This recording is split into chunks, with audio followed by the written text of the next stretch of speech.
If it isn't broke, don't fix it. That is the opinion of many people for today's subject, the Wrath of the Immortals box set. The supplement that replaced the Immortals box set of Beckney fame and gave it more detailed rules to go along with the rule cyclopedia. It tightens up the mechanics and makes it easier to understand, while losing some of the higher concepts from Frank Mincer's original version. But that's not what people remember from this supplement. But the mechanical changes weren't what broke the base.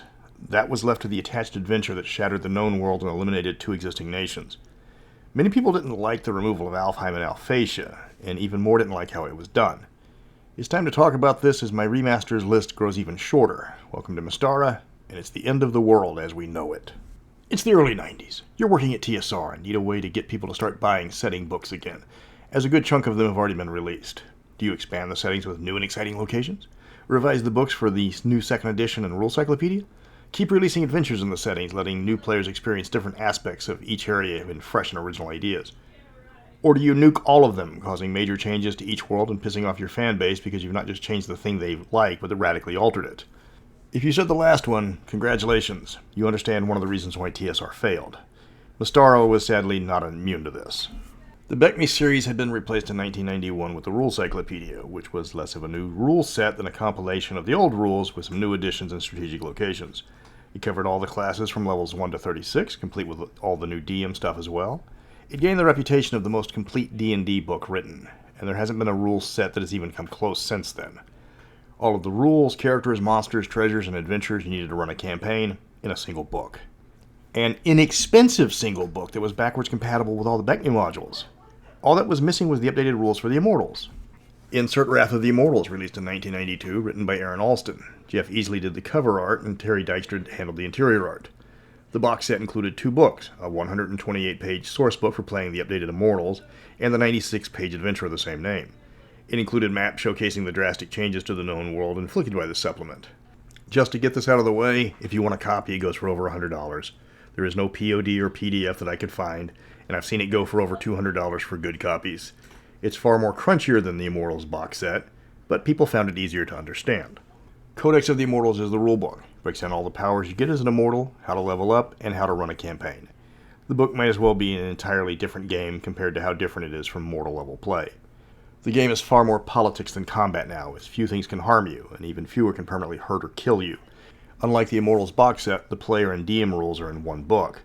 This hurt Wrath a bit compared to its predecessor because 2 books devoted to the rules could have expanded this style of play for people who still weren't sure how to play a deity compared to a fighter.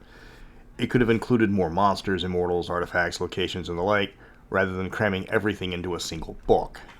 There is a slight overlap with the Rule Cyclopedia regarding the spheres of power, though not too much, and Wrath dramatically expands on the limited information given there regardless.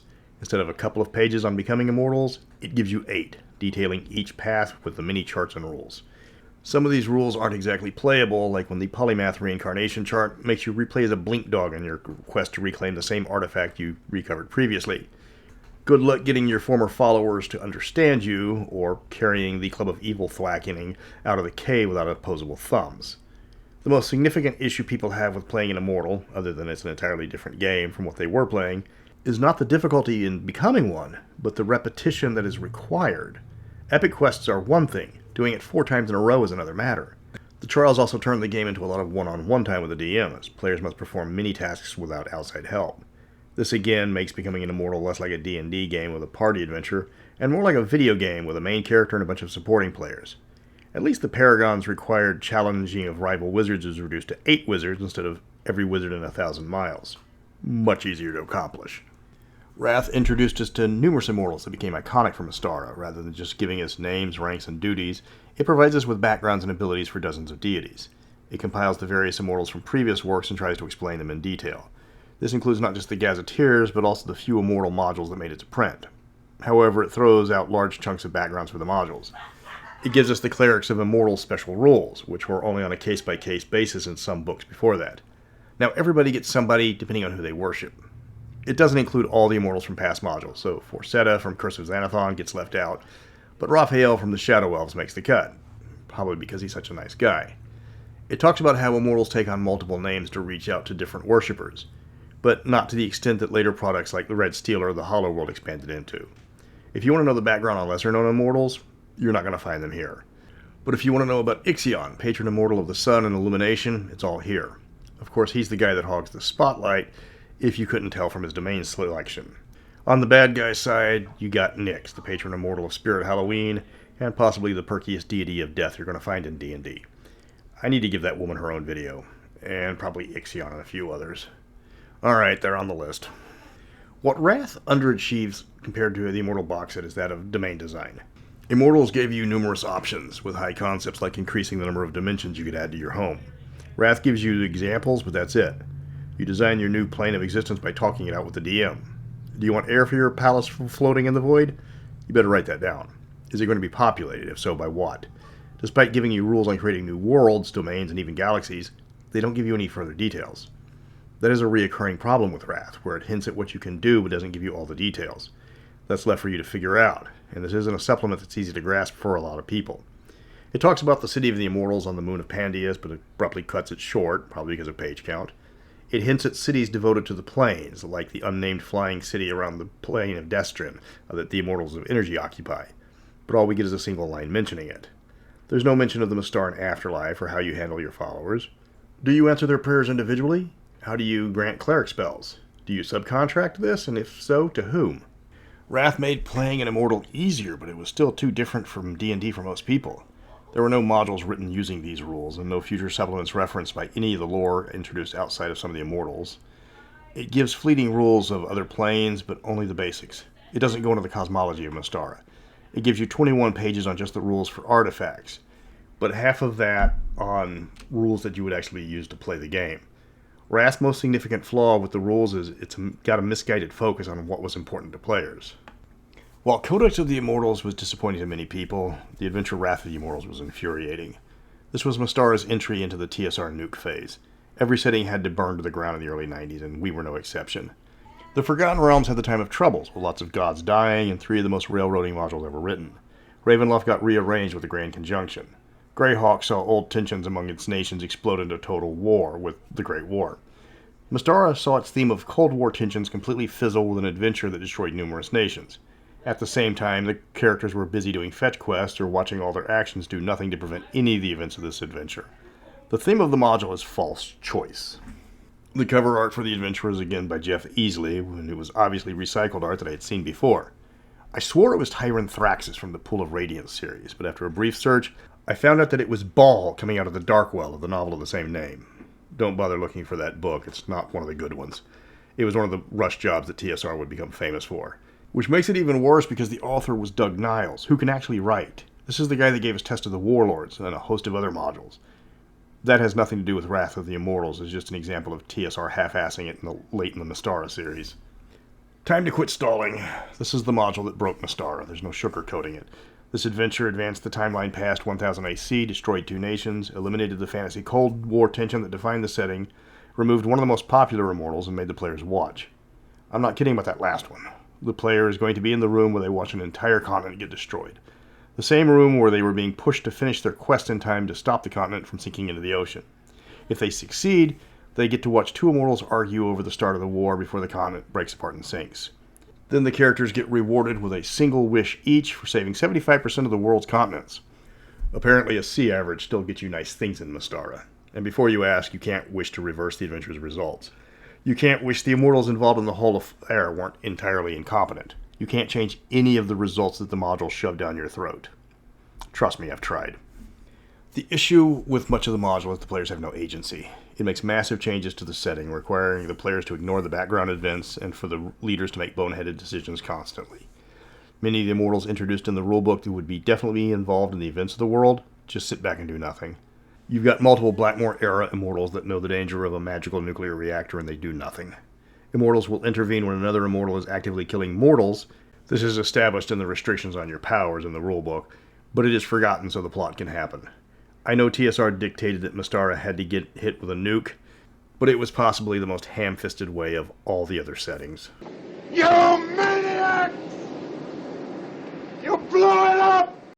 Alfheim is conquered by the Shadow Elves in 1007, and the players can do nothing. It happens, and despite the Shadow Elves being completely surrounded by Darrican, this story element never changes. This plot goes nowhere in future supplements, and is mostly abandoned afterwards. Ilsendal, patron of the Sylvan Elves, would instead rather mess around with Thyatis rather than helping his worshippers.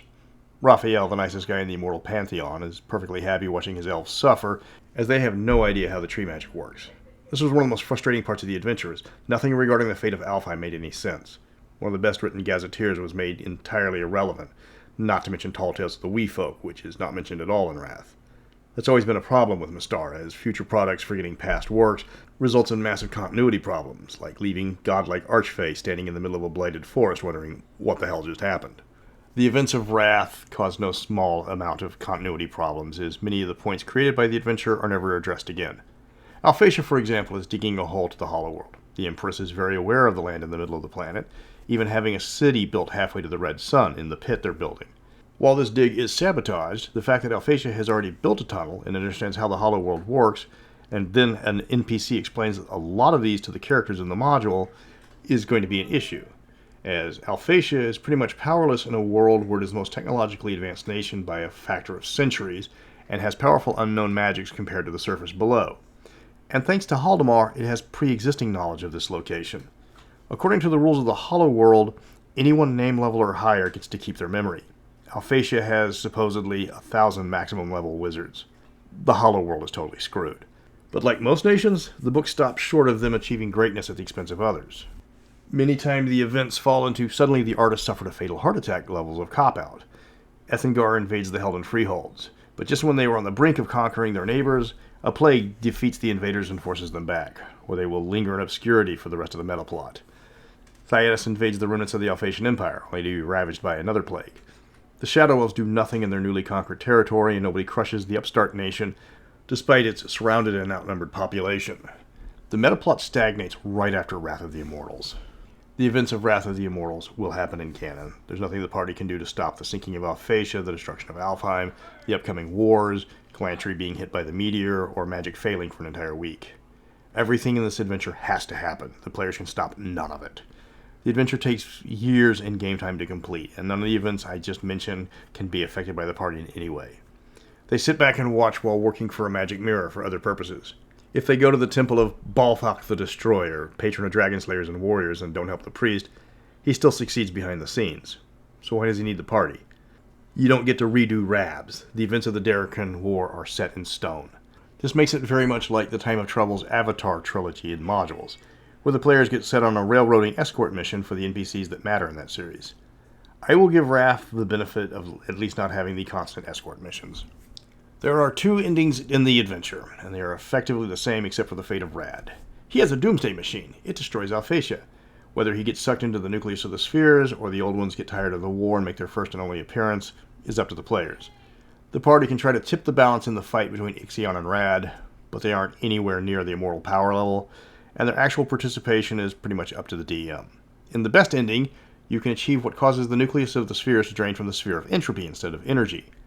But wait, I hear you cry out in anguish. According to page 79 of the Principalities of Glantry, the nucleus drains magic directly from the prime material plane. And regardless, the spheres of power are philosophical schools of thought rather than some fantastical location like the dimension of nightmares, the ethereal plane, or Manchester. This is possibly the most significant continuity error in all of Mystara, because it's not the first time the spheres were considered places you can visit rather than just rival philosophies. That's Wrath of the Immortals. It wrecked the original timeline. It is held up as the turning point in the quality of the Mystara books, though the jump to second edition shortly afterwards was more responsible for that. The metaplot was advanced, many villains or tensions were removed, and worse, the players could do nothing more than watch everything happen. No agencies, no roles, no actual involvement in numerous world-changing events. That's why many alternate timelines ignore these events entirely, continuing with the 1000 AC timeline, and let their players continue the campaign in their own way. The next remaster is a twofer, the Thyatis modules of Arena and Legions of Thyatis, the series that gave us an updated look at the Empire from the eyes of the characters. Until then, I see the train a-rollin', and it's rollin' round the bend.